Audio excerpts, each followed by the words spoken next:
I find it a little bit disturbing na, coming from a Filipino na, I mean, of all things that can come from a fellow Filipino, yung hindi pa natin pagmamalasakitan yung kapwa Pilipino. Yun, medyo, maaaring hindi tayo magkaisa sa mga political positions natin. Kasi lang kung Pilipinas na ang pinag-uusapan, dapat no questions asked. Isang bansa lang, isang bandila lang tayong lahat.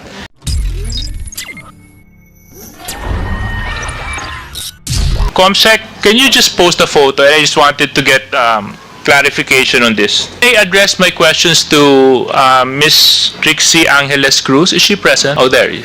Can you more or less tell us, Miss Cruz, when was this seminar, where and when was it held? In China on May 23rd to June 5th, 2023. Ilang araw po kayo sa China, Miss? Roughly about 12 days, 2 weeks? more or less. Yeah. And this seminar, was it sponsored or did you have to pay for your seminar fees? This was sponsored. Nagbayad po nito ay yung state of China, Yes, sir. China government. Ang nagbayad sa inyo, Yes, sir. sa travel ninyo, sa stay ninyo, at sa seminar.